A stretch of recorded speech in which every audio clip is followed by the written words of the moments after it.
I'm taking out the radishes now because I won't need this place for Japanese peppers. I only put these radishes in just till it was warm enough to put in the peppers, but as you see, the radishes have come along quite nicely.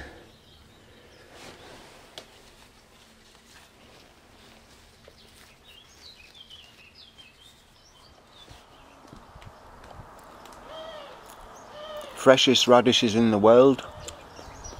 Slice of bread and butter. Bit of salt. Can't beat it. Hi everyone, having a great day I hope. What I'm doing today is making this frame here.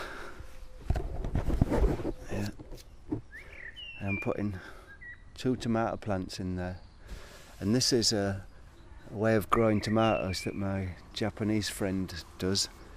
And what you do is you just let the tomatoes grow as wild as they want.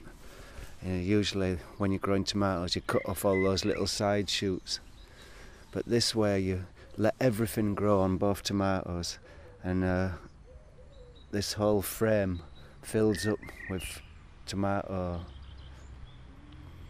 shoots and plants, and eventually you get an 8-foot high tomato bush, great big solid mass of tomatoes. And that's the way they do it in Japan. And so I thought I'd give it a go this year and see if it works here.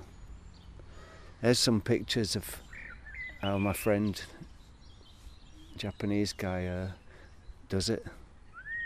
And I've seen the results of his tomato growing, and he had these absolutely massive tomato plant, really like a small tree, and with just absolutely millions and millions of tomatoes on there. So we'll give it a try, and it's low maintenance, this way of doing it as well, because you just keep tying on the branches and tying them on to all these little struts here. But first of all, because it's still quite early and there might even be a chance of it getting a bit cold in the next few days, I'm going to put a temporary piece of plastic around here just to make a little protection for it. I'll get on with that now.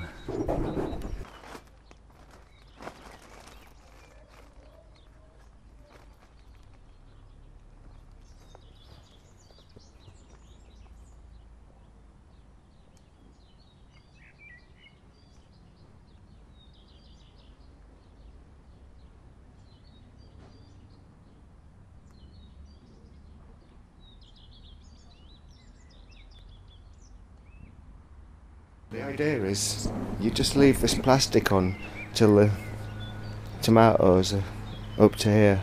That's probably take about a month, and then they're really well established and it's hot enough then without the plastic. But with tomatoes they need it to be a bit warm in the evening as well, because they grow at night time a lot. And so we'll see if this little experiment works, and hopefully we'll have a tomato bush. And when it gets warm, so I'd say towards the end of June, we'll take all this plastic off and then just leave this frame here for the tomatoes to grow into a big compact solid bush, and we'll see if it works.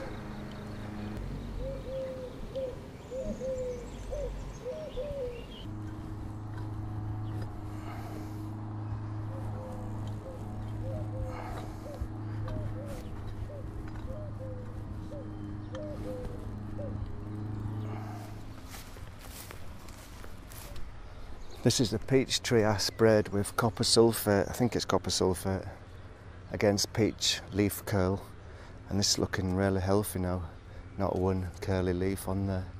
So I think we might get a good crop of peaches this year.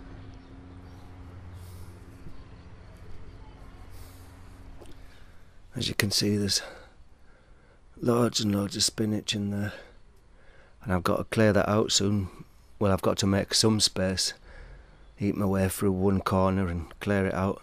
So I want to put a couple of aubergines in there. Here's the Japanese peppers.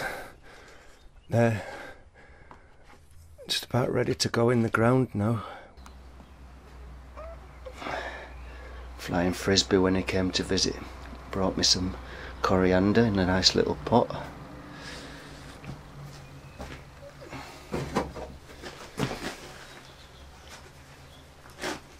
And he brought me some soil with something growing in there. It's all coming along well, James. Japanese cucumbers all coming up. I've not decided where to plant them yet. This greenhouse is a bit messy in here.